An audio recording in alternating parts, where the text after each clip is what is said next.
ಪಂಚಮಸಾಲಿ ಸಮಾಜದ ಹೋರಾಟದ ವೇಳೆ ನಡೆದ ಲಾಠಿಚಾರ್ಜ್ ಘಟನೆಗೆ ತೀವ್ರ ಖಂಡನೆ ವ್ಯಕ್ತಪಡಿಸಿ ಈ ಕುರಿತು ನ್ಯಾಯಸಮ್ಮತ ಹಾಗೂ ಪಾರದರ್ಶಕ ತನಿಖೆ ನಡೆಸುವಂತೆ ಆಗ್ರಹಿಸಿ ಭಾರತೀಯ ಜನತಾ ಪಾರ್ಟಿ ಬಿಜೆಪಿ ಪಕ್ಷದ ವತಿಯಿಂದ ಜಿಲ್ಲಾಧಿಕಾರಿಗಳಿಗೆ ಮನವಿ ಸಲ್ಲಿಸಲಾಯಿತು. ಈ ಸಂದರ್ಭದಲ್ಲಿ ಮಾತನಾಡಿದ ಬಿಜೆಪಿ ಮುಖಂಡರು, ಶಾಂತಿಯುತವಾಗಿ ತಮ್ಮ ನ್ಯಾಯಸಮ್ಮತ ಬೇಡಿಕೆಗಳಿಗಾಗಿ ಹೋರಾಟ ನಡೆಸುತ್ತಿದ್ದ ಪಂಚಮಸಾಲಿ ಸಮಾಜದ ಕಾರ್ಯಕರ್ತರ ಮೇಲೆ ಪೊಲೀಸರು ಲಾಠಿಚಾರ್ಜ್ ನಡೆಸಿರುವುದು ಅತ್ಯಂತ ಖಂಡನೀಯವಾಗಿದ್ದು, ಇದು ಪ್ರಜಾಪ್ರಭುತ್ವದ ಮೌಲ್ಯಗಳಿಗೆ ವಿರುದ್ಧವಾಗಿದೆ ಎಂದು ಆಕ್ರೋಶ ವ್ಯಕ್ತಪಡಿಸಿದರು. ಲಾಠಿಚಾರ್ಜ್ನಿಂದ ಗಾಯಗೊಂಡ ಹೋರಾಟಗಾರರಿಗೆ ತಕ್ಷಣ ಸೂಕ್ತ ಚಿಕಿತ್ಸೆ ಹಾಗೂ ಪರಿಹಾರ ನೀಡಬೇಕು. ಅಲ್ಲದೆ ಈ ಘಟನೆಯಲ್ಲಿ ತಪ್ಪಿತಸ್ಥರ ಮೇಲೆ ಕಟ್ಟುನಿಟ್ಟಿನ ಕ್ರಮ ಕೈಗೊಳ್ಳಬೇಕು ಮತ್ತು ಹೋರಾಟದ ಮೂಲ ಬೇಡಿಕೆಗಳನ್ನು ಸರ್ಕಾರ ತಕ್ಷಣವೇ ಪರಿಗಣಿಸಿ ನ್ಯಾಯ ಒದಗಿಸಬೇಕು.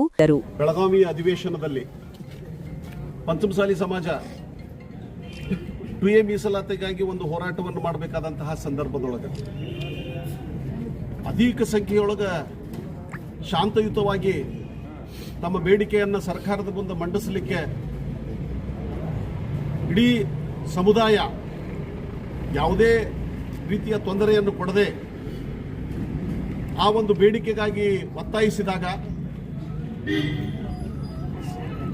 ಸರ್ಕಾರ ಅನಾವಶ್ಯಕವಾಗಿ ಅವರ ಮೇಲೆ ಲಾಠಿ ಪ್ರಹಾರವನ್ನು ಮಾಡಿ ರಕ್ತ ಬರುವಂಗ ಜನರನ್ನು ಹೊಡೆದಿದ್ದಾರೆ, ಕೈಕಾಲುಗಳನ್ನು ಕಳ್ಕೊಂಡಿದ್ದಾರೆ, ಅನೇಕರ ಫ್ರಾಕ್ಚರ್ಸ್ ಆಗಿದ್ದಾವೆ. ಇಂತಹ ಒಂದು ಸರ್ಕಾರ ಪಂಚಮಸಾಲಿ ಸಮಾಜದ ಮೇಲೆ ಲಾಠಿ ಪ್ರಹಾರ ಮಾಡಿದ್ದನ್ನು ಮೊಟ್ಟ ಮೊದಲನೇದಾಗಿ ನಾವು ಖಂಡಿಸುತ್ತೇವೆ. ಭಾರತೀಯ ಜನತಾ ಪಕ್ಷ ಪಂಚಮಸಾಲಿ ಸಮಾಜದ ಪ್ರಯತ್ನದಿಂದಲೇ ನೀವು ಅಧಿಕಾರಕ್ಕೆ ಬಂದಿದ್ದೀರಿ. ಕಾಂಗ್ರೆಸ್ ಸರ್ಕಾರ ಅವಾಗಿನ ಸಿದ್ದರಾಮಯ್ಯ ಅವರು, ಈಗಿರ್ತಕ್ಕಂತಹ ಅನೇಕ ಮಂತ್ರಿಗಳು, ಶಾಸಕರು ಎಲ್ಲರೂ ಆ ಒಂದು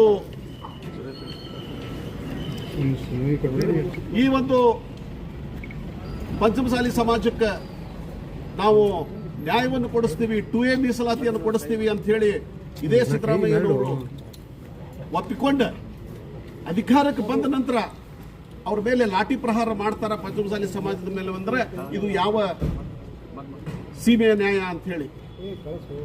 ಮತ್ತು ನಮ್ಮ ಜೊತೆಗೇನೆ ಇದ್ದಂತಹ ಅನೇಕರು ಮಾಜಿಗಳಿದ್ದವರು ಇವತ್ತ ಹಾಲಿಗಳಾಗಿದ್ದಾರೆ. ನಮ್ಮ ಸಮಾಜದವರೇ ಇವತ್ತು ಕಾಂಗ್ರೆಸ್ದೊಳಗೆ ಏನದಿರಿ, ದನಿ ಎತ್ತಲಿಕ್ಕೆ ಸಾಧ್ಯ ಆಗ್ತಾ ಇಲ್ಲ ನಿಮ್ಗೆ. ಆ ಒಂದು ಸಮಾಜದ ಒಂದು ಗಾಯಾಳುಗಳಿಗೆ, ನೋವನ್ನು ಅನುಭವಿಸಿದವರಿಗೆ ಒಂದು ನ್ಯಾಯವನ್ನು ಕೂಡ ಕೊಡಿಸಲಿಕ್ಕೆ ಆಗ್ತಾ ಇಲ್ಲ.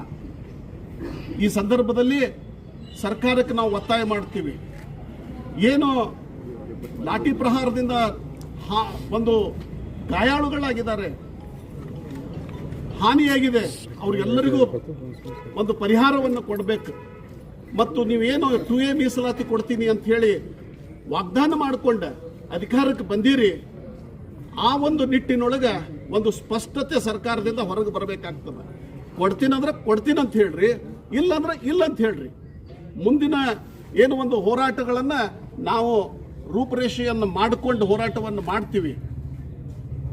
ಮತ್ತು ಇವತ್ತು ಅದಕ್ಕೆ ಭಾರತೀಯ ಜನತಾ ಪಕ್ಷ ಈ ಒಂದು ಪಂಚಮಸಾಲಿ ಸಮಾಜಕ್ಕೆ ಆದಂತಹ ಒಂದು ಘೋರ ಅನ್ಯಾಯದ ವಿರುದ್ಧವಾಗಿ ಇವತ್ತು ಮಾನ್ಯ ಜಿಲ್ಲಾಧಿಕಾರಿಗಳಿಗೆ ಒಂದು ಮನವಿಯನ್ನು ಸಲ್ಲಿಸಲಿಕ್ಕೆ ನಾವು ಬಂದಿದ್ದೀವಿ.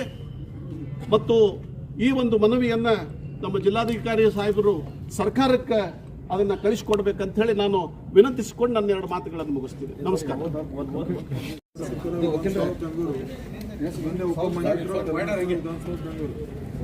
ನಾನು ವಿಜಯಪುರ ಜಿಲ್ಲಾಧಿಕಾರಿಗಳ ಮುಖಾಂತರ 10 ಡಿಸೆಂಬರ್ 2024 ಪಂಚಮಸಾಲಿ ಲಿಂಗಾಯತ ಸಮುದಾಯದ ಶಾಂತ ಹೋರಾಟದ ವೇಳೆ ನಡೆದ ಪೊಲೀಸ್ ಲಾಠಿಚಾರ್ಜ್ ಕುರಿತು ಹಾಗೂ ಸಮಾಜಕ್ಕೆ ಶೀಘ್ರವಾಗಿ ನ್ಯಾಯ ಒದಗಿಸುವಂತೆ ವಿನಂತಿ. ಮಾನ್ಯರೇ, ನಾವು ಕರ್ನಾಟಕದ ಶಾಂತಿಪ್ರಿಯ ನಾಗರಿಕರಾಗಿದ್ದು ಸಂವಿಧಾನದಲ್ಲಿ ನಂಬಿಕೆ ಇಟ್ಟುಕೊಂಡು ಹೋರಾಟ ನಡೆಸುವವರು.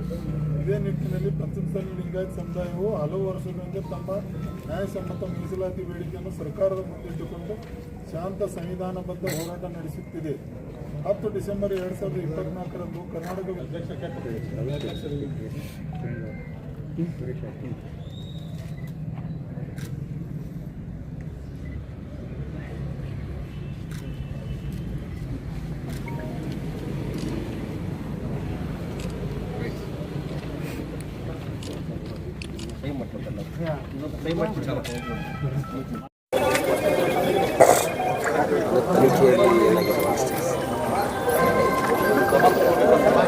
ಇವತ್ತು ಭಾರತೀಯ ಜನತಾ ಪಕ್ಷ ಎಲ್ಲ ಮುಖಂಡರ ನೇತೃತ್ವದಲ್ಲಿ ನಮ್ಮ ಬಿಜಾಪುರ ಜಿಲ್ಲೆಯ ಜಿಲ್ಲಾಧಿಕಾರಿಗಳಿಗೆ ಒಂದು ಕಳೆದ 2024ರಲ್ಲಿ ಏನು ಹೋರಾಟವನ್ನು ಮಾಡ್ತಕ್ಕಂಥ ನಮ್ಮ ಪಂಚಮಸಾಲಿ ಸಮಾಜದ ಮೇಲೆ ಇವತ್ತು ಲಕ್ಷಾಂತರ ಜನ ಕೂಡಿದ ಸಂದರ್ಭದಲ್ಲಿ ಪೊಲೀಸ್ ಇಲಾಖೆಯವರು ಲಾಠಿ ಚಾರ್ಜ್ ಮಾಡಿ ಯಾವ ರೀತಿ ಲಾಠಿ ಚಾರ್ಜ್ ಮಾಡಿದ್ರಪ್ಪ ಅಂತಂದರೆ ಹೊಲದಲ್ಲಿ ಕುಸುಬಿನೂ ಕೂಡ ಬಡಿಯಂಗಿಲ್ಲ, ಆ ರೀತಿ ಬಡಿದು ಒಂದು ವರ್ಷ ಆದರು. ಇನ್ನೂವರೆಗೆ ಯಾರು ನಮ್ಮ ಪಂಚಮಸಾಲಿ ಸಮಾಜದ ಶಾಸಕರು, ಮಾಜಿ ಶಾಸಕರಿದ್ದರು, ಈಗ ಅವರು ಹಾಲಿ ಶಾಸಕರು ಮತ್ತು ಮಂತ್ರಿಗಳು ಕೂಡ ಅದಾರ. ಆದರೆ ಅವರು ಇವತ್ತು ಒಂದು ವರ್ಷ ಆದರೂ ಕೂಡ ಯಾಕೆ ಇದನ್ನು ತನಿಖೆ ಮಾಡಲಿಲ್ಲ ಅನ್ನೋದನ್ನು ಬಹಳ ಸಮಾಜಕ್ಕೆ ಒಂದು ನೋವನ್ನು ಉಂಟು ಮಾಡಿದೆ. ಆದರೆ ಇಲ್ಲಿವರೆಗೆ ಇವರು ಯಾಕೆ ತನಿಖೆ ಮಾಡಲಿಲ್ಲ ಅಂತಂದರೆ ಅವರು ಮಾಡಿದ ತಪ್ಪನ್ನು ಮುಚ್ಚಿಕೊಂಡು ಒಂದು ವರ್ಷ ಆದರೂ ಯಾರು ಹೋರಾಟ ಮಾಡ್ತಿದ್ರು ದೊಡ್ಡ ಪ್ರಮಾಣದಲ್ಲಿ, ಆ ಹೋರಾಟದಲ್ಲಿ ಇರ್ತಕ್ಕಂಥವರೇ ಕೂಡ ಇವತ್ತು ಅಧಿಕಾರದಲ್ಲಿ ಇದ್ದರೂ ಕೂಡ ಈ ಸರ್ಕಾರದ ಕೈಗೊಂಬೆಯಾಗಿ ಇವತ್ತೇನು ಮುಂದುವರೆದಾರ. ಇದು ಪಂಚಮಸಾಲಿ ಸಮಾಜ ಹೋರಾಟ ಇಲ್ಲಿಗೆ ನಿಲ್ಲಂಗಿಲ್ಲ. ಇದು ಭಾರತೀಯ ಜನತಾ ಪಕ್ಷ ಮತ್ತು ಸಮಾಜದ ಎಲ್ಲ ಮುಖಂಡರು ಕೂಡ, ಈ ರಾಜ್ಯದ ಮುಖ್ಯಮಂತ್ರಿ ಉಪಮುಖ್ಯಮಂತ್ರಿಗಳು ಕೂಡ ಒಂದು ಕ್ಷಮೆಯಾಚನೆಯನ್ನು ಮಾಡಲಿಲ್ಲ ಅಂತಂದರೆ ಮುಂದಿನ ದಿನಮಾನಗಳಲ್ಲಿ ನಮ್ಮದು ಏನು ಮೀಸಲಾತಿ ಹೋರಾಟವನ್ನು ಹಮ್ಮಿಕೊಂಡಿದ್ರು ಅದನ್ನು ಭಾಳ ದೊಡ್ಡ ಪ್ರಮಾಣದಲ್ಲಿ ಮುಂದುವರಿತದೆ. ಇದು ಇಷ್ಟಕ್ಕೆ ನಿಲ್ಲಂಗಿಲ್ಲ. ಈ ಸರ್ಕಾರ ತೊಗಲು ದಪ್ಪಿರೋದ್ರಿಂದ ಇವ್ರು ಯಾರೂ ಕಣ್ಣು ತೆಗೆದು ನೋಡೋಕತ್ತಿಲ್ಲ. ನಮ್ಮವರು, ನಮ್ಮ ಸಮಾಜದವ್ರು ಇರತಕ್ಕಂಥ ನಾಯಕರು ಕೂಡ ಅವರು ಕಣ್ಣು ಮುಚ್ಚಾರ. ಆದರೆ ಈ ಕಣ್ಣು ಮುಚ್ಚಿ ಇದು ಕಾಟಾಚಾರಕ್ಕೆ ಇದು ಮುಂದುವರ್ಸ್ಕೊಂಡು ಹೊಂಟಾರೆ. ಇದು ಸನ್ಮಾನ್ಯ BS ಯಡಿಯೂರಪ್ಪ ಸಾಹೇಬರಿದ್ದಾಗ ಮತ್ತು ಸನ್ಮಾನ್ಯ ಬಸವರಾಜ ಬೊಮ್ಮಾಯಿಯವರಿದ್ದಾಗ ಯಾವ ರೀತಿ ಇತ್ತು, ಇವು ಸಿದ್ದರಾಮಯ್ಯನವರು ಮತ್ತು ಈ ಮಹಿಳಾ ಮಕ್ಕಳ ಮತ್ತು ಕಲ್ಯಾಣ ಇಲಾಖೆ ಇವತ್ತು ಸಚಿವರಿದ್ದಾಗ ಅವರು ಕೂಡ ಹೇಳಿದರು, ಮೀಸಲಾತಿ ನಾವು ತೊಗೊಂಡೇ ತೀರ್ತೀವಿ, ನಮ್ಮ ಸರ್ಕಾರ ಬಂದ ನಂತರ ನಾವು ಮೀಸಲಾತಿ ಕೊಟ್ಟೇ ತೀರ್ತೀವಿ ಅಂತಂದಿದ್ರು. ಆ ಅಮ್ಮ ಎಲ್ಲಿದಾಳೋ ಗೊತ್ತಿಲ್ಲ, ಈಗ ಅದರ ಚಕಾರ ಶಬ್ದ ಎತ್ತಂಗಿಲ್ಲ. ಆದರೆ ಇವತ್ತು ಅದು ನಮ್ಮ ದುರ್ದೈವ. ಆದರೆ ಇವತ್ತು ಈ ಹೋರಾಟದ ಮುಖಾಂತರ ನಾವು ಜಿಲ್ಲಾಧಿಕಾರಿಗಳಿಗೆ ಏನು ಮನವಿ ಕೊಟ್ಟಿದ್ದೀವಿ, ಈ ಮನವಿಯನ್ನು ಜಿಲ್ಲಾಧಿಕಾರಿಗಳು ಸರ್ಕಾರಕ್ಕೆ ಸಲ್ಲಿಸಿ ಇದು ರಾಜ್ಯದ ಉಪಮುಖ್ಯಮಂತ್ರಿಗಳು, ಮುಖ್ಯಮಂತ್ರಿಗಳು ಕ್ಷಮಾಯಾಚನೆ ಕೇಳಿಲ್ಲ ಅಂದರೆ ಮುಂದಿನ ದಿನಮಾನಗಳಲ್ಲಿ ಇದೊಂದು ದೊಡ್ಡ ಹೋರಾಟವನ್ನು ನಾವು ಮಾಡ್ತೀವಿ ಅಂತ ಹೇಳಿಕೆ ನಾನು ಬಯಸ್ತೀನಿ. ಕಳೆದ ಚಳಿಗಾಲ ಅಧಿವೇಶನದಲ್ಲಿ ಪಂಚಮಸಾಲಿ ಸಮಾಜ ಈ ನಾಡಿಗೆ ಅನ್ನವನ್ನು ಕೊಡ್ತಕ್ಕಂಥ ಸಮಾಜ, ಪಂಚಮಸಾಲಿಯ ಮೂಲ ಉದ್ಯೋಗ ಕೃಷಿಗೆ ಸಂಬಂಧಪಟ್ಟದ್ದು. ಆ ಸಮಾಜದಲ್ಲಿ ಸಾಕಷ್ಟು ಬಡ ಜನ ಇದ್ದಾರೆ. ಆ ಸಮಾಜದ ಬಡ ಮಕ್ಕಳಿಗೆ ಶಿಕ್ಷಣಕ್ಕಾಗಿ ಮತ್ತು ನೌಕರಿಗಾಗಿ 2A ಮೀಸಲಾತಿಗೋಸ್ಕರ ಕಳೆದ ಚಳಿಗಾಲ ಅಧಿವೇಶನದಲ್ಲಿ ಬೆಳಗಾವದಲ್ಲಿ ಶಾಂತಿಯುತ ಹೋರಾಟ ಹಮ್ಮಿಕೊಂಡಿದ್ದರು. ಅಂಥ ಸಂದರ್ಭದಲ್ಲಿ ಇವತ್ತಿನ ಏನು ಕಾಂಗ್ರೆಸ್ ಸರ್ಕಾರ ಆ ಸಮಾಜದ ಮೇಲೆ ಲಾಠಿ ಪ್ರಹಾರ ಮಾಡುವ ಮೂಲಕ ಆ ಸಮಾಜದ ಭಾಳಷ್ಟು ಹಿರಿಯರು ಅವತ್ತು ಕಾಲು ಕಳ್ಕೊಂಡಿರ್ಬೋದು.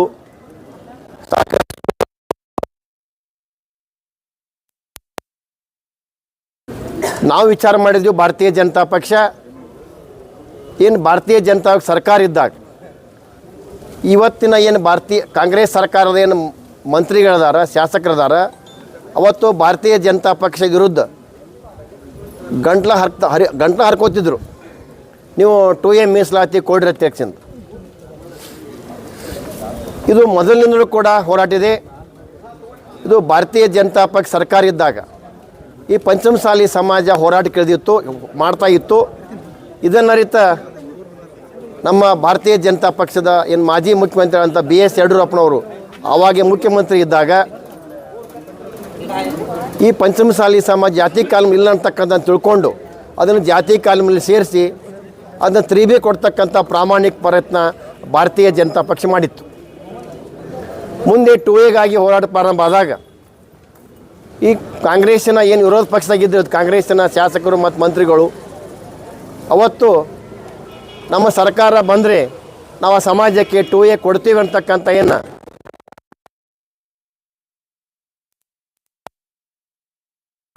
2A ಮೀಸಲು ಕೊಡ್ತೀವಿ ಅಂತ ಹೇಳಿದರು. ಅದನ್ನು ನಾವು ಇವತ್ತು ಭಾರತೀಯ ಜನತಾ ಪಕ್ಷ ಆ ಸಮಾಜಕ್ಕೆ ನ್ಯಾಯ ಸಿಗ್ತದೆ ಅಂತಕ್ಕಂಥ ನಂಬಿಕೆ ಇಟ್ಕೊಂಡು ನಾವು 1 ವರ್ಷ ನಾವು ಅವ್ರಿಗೆ ಸಮಯ ಕೊಟ್ಟೆವು. ಇವತ್ತು ಮತ್ತು ಒಂದು ವರ್ಷ ಆದ ನಂತರ ಕೂಡ ಬೆಳಗಾವಿಯಲ್ಲಿ ಅಧಿವೇಶನ ನಡೀತಾ ಇದೆ. ಅಧಿವೇಶನದಲ್ಲಿ ಮುಖ್ಯಮಂತ್ರಿ ಉಪಮುಖ್ಯಮಂತ್ರಿ ಸರ್ಕಾರ ಆ ಸಮಾಜಕ್ಕೆ ನ್ಯಾಯ ಕೊಡ್ತಕ್ಕಂಥ ಪ್ರಾಮಾಣಿಕ ಪ್ರಯತ್ನ ಮಾಡಿಲ್ಲ. ಆದ್ದರಿಂದ ನಾವಿವತ್ತು ಆ ಪಂಚಮಸಾಲಿ ಸಮಾಜಕ್ಕೆ ಅನ್ಯಾಯ ಆಗ್ಯದ, ಅನ್ಯಾಯದ ವಿರುದ್ಧ ಇಡೀ ಬಿಜಾಪುರ ಜಿಲ್ಲೆಯ ಭಾರತೀಯ ಜನತಾ ಪಕ್ಷ ಎಲ್ಲ ಭಾರತೀಯ ಜನತಾ ಪಕ್ಷದ ಜಿಲ್ಲೆ ಎಲ್ಲ ಪ್ರಮುಖರನ್ನು ಪದಾಧಿಕಾರಿ ಕರ್ಕೊಂಡು ವಿಜಯಪುರ ಜಿಲ್ಲೆ ಎಲ್ಲ ರೈತಾಪಿ ಒಂದನ್ನು ಕರ್ಕೊಂಡು ಇದನ್ನು ದೊಡ್ಡ ಪ್ರಮಾಣದಲ್ಲಿ ಹೋರಾಟಕ್ಕೆ ಹಮ್ಮಿಕೊಳ್ತಕ್ಕಂಥ ಒಂದು ಚರ್ಚೆ ನಮ್ಮ ಭಾರತೀಯ ಜನತಾ ಪಕ್ಷ ನಡೆದದ. ಇದು ಒಂದು ವೇಳೆ ಬೇಗನೆ ಇವತ್ತು ಆ ಸಮಾಜಕ್ಕೆ ಮುಖ್ಯಮಂತ್ರಿಗಳು ಉಪಮುಖ್ಯಮಂತ್ರಿಗಳು ಸರ್ಕಾರ ಕ್ಷಮೆ ಯಾಚಿಸಬೇಕು. ಆ ಸಮಾಜಕ್ಕೆ ನ್ಯಾಯ ಸಿಗುವ ರೂಪದಲ್ಲಿ ಅದಕ್ಕೆ ಅವರಿಗೆ ಸಮಾಜಕ್ಕೆ ಒಂದು ಧೈರ್ಯ ಹೇಳ್ತಕ್ಕ ಕೆಲಸ ಮಾಡಬೇಕು.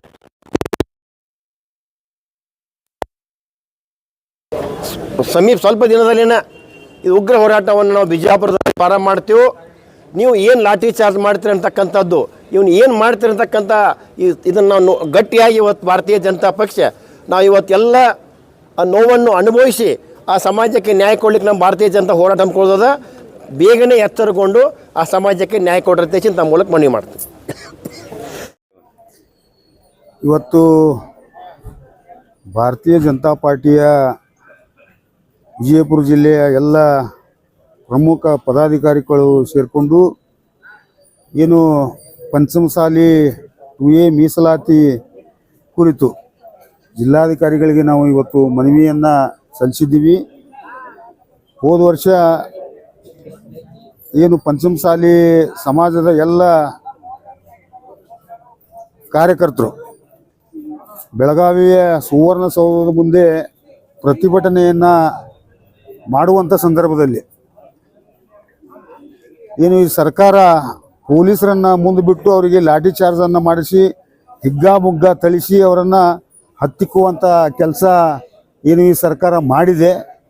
ಅದರಲ್ಲಿ ಗಾಯಗೊಂಡಂಥ ಅನೇಕ ಯುವಕರು ತಾಯಂದಿರು ಹಿರಿಯರು ಏನು ಗಾಯಗೊಂಡಿದ್ರು ಅವರಿಗೆ ಒಂದು ನ್ಯಾಯವನ್ನು ಒದಗಿಸುವಂಥದ್ದು ಮಾಡಲಿಲ್ಲ. ಮತ್ತು 2A ಮೀಸಲಾತಿ ಇಲ್ಲಿವರೆಗೂ ಕೊಡುವಂಥದ್ದು ಮಾಡಲಿಲ್ಲ. ಮತ್ತು ಹಿಂದೆ BJP ಸರ್ಕಾರ ಇದ್ದಾಗ ಯಡಿಯೂರಪ್ಪನವರು ಇದ್ದಾಗ ಕೂಡ ಇರ್ಬೋದು, ಬೊಮ್ಮಾಯಿಯವರು ಇದ್ದಾಗ ಕೂಡ ಇರ್ಬೋದು, ಏನು ಇವರು ಲಕ್ಷ್ಮೀ ಹೆಬ್ಬಾಳ್ಕರ್ ಅವರು ಪಂಚಮಸಾಲಿ ಸಮಾಜದವರೇ, ಆಮೇಲೆ ಇವು ಕಾಶಪ್ಪನವರು, ಈ ಅನೇಕ ಪಂಚಮಸಾಲಿ ಸಮಾಜದ ಮುಖಂಡರು ಎಂಥ ಹೋರಾಟ ಮಾಡಿದ್ರು ಅಂದ್ರೆ ಕಾಲ್ನಡಿಗೆ ಮುಖಾಂತರ ಎಷ್ಟು ಜನಸಂಖ್ಯೆಯನ್ನು ತಗೊಂಡು BJP ಸರ್ಕಾರದ ವಿರುದ್ಧ ಹೋರಾಟ ಮಾಡಿ ಅವಾಗ ಏನು ಹೇಳ್ತಿದ್ರಪ್ಪ ಇವರತ್ತಂದರೆ ನಮ್ಮ ಸರ್ಕಾರ ಬಂದ ಕೂಡಲೇ ಈ 2A ಮೀಸಲಾತಿಯನ್ನು ನಾವು ಕೊಡ್ತೀವಿ ಅನ್ನೋಂಥದ್ದು ಘೋಷಣೆನೂ ಮಾಡಿದರು. ಅವಾಗ ಏನು ಉರ್ಕೋತಿದ್ರಿ, ಈಗೆಲ್ಲಿ ಹೋಗ್ಯದ ನಿಮ್ಮದೇ ಸರ್ಕಾರ ಇದೆಯಲ್ಲ, ನಿಮ್ಮ ಸರ್ಕಾರ ಕಾಂಗ್ರೆಸ್ ಸರ್ಕಾರದಲ್ಲಿ ನೀವು ಮಂತ್ರಿ ಇದ್ದೀರಿ, ಶಾಸಕರಿದ್ದೀರಿ, ಈ ನ್ಯಾಯ ಕೊಡುವಂಥದ್ದು ಈಗ ಯಾಕೆ ನೀವು ಬಾಯಿ ಮುಚ್ಕೊಂಡು ಕೂತಿದ್ದೀರಿ ಅಂತ ಹೋರಾಟ ಮಾಡಿದ್ರು ಕೂಡ ಅದಕ್ಕೆ ಸ್ಪಂದನೆ ಕೂಡ ಮಾಡ್ತಾ ಇಲ್ಲ. ಈಗ ನಾನು ಈ ಸರ್ಕಾರಕ್ಕೆ ನಾನು ಎಚ್ಚರಿಕೆ ಕೊಡ್ಲಿಕ್ಕೆ ಬಯಸ್ತೀನಿ. ಭಾರತೀಯ ಜನತಾ ಪಾರ್ಟಿಯ ನೇತೃತ್ವದಲ್ಲಿ ಇವತ್ತೇನು ಜಿಲ್ಲಾಧಿಕಾರಿಗಳಿಗೆ ಮನವಿಯನ್ನು ಕೊಟ್ಟಿದ್ದೀವಿ, ಈ ಮನವಿಗೆ ಸ್ಪಂದಿಸದೇ ಇದ್ದರೆ ಬರುವಂಥ ದಿನಗಳಲ್ಲಿ ಭಾರತೀಯ ಜನತಾ ಪಾರ್ಟಿಯ ನೇತೃತ್ವದಲ್ಲಿಯೇ ಎಲ್ಲ ಸಮಾಜದ ಪಂಚಮಸಾಲಿ ಮುಖಂಡರು ಮತ್ತು ಎಲ್ಲ ಸಮಾಜದವ್ರನ್ನ ತೆಗೆದುಕೊಂಡು ಉಗ್ರವಾದಂಥ ಹೋರಾಟವನ್ನು ಮಾಡ್ತೀವಿ ಅಂತೇಳಿ ಸರ್ಕಾರಕ್ಕೆ ನಾನು ಎಚ್ಚರಿಕೆಯನ್ನು ಕೊಡ್ತಾ ಇದ್ದೀನಿ. ಚಿದಾನಂದ್ ಚಲವಾದಿ, ಭಾರತೀಯ ಜನತಾ ಪಾರ್ಟಿಯ ಪ್ರಶಿಕ್ಷಣ ಪ್ರಕೋಷ್ಠದ ರಾಜ್ಯ ಸದಸ್ಯ.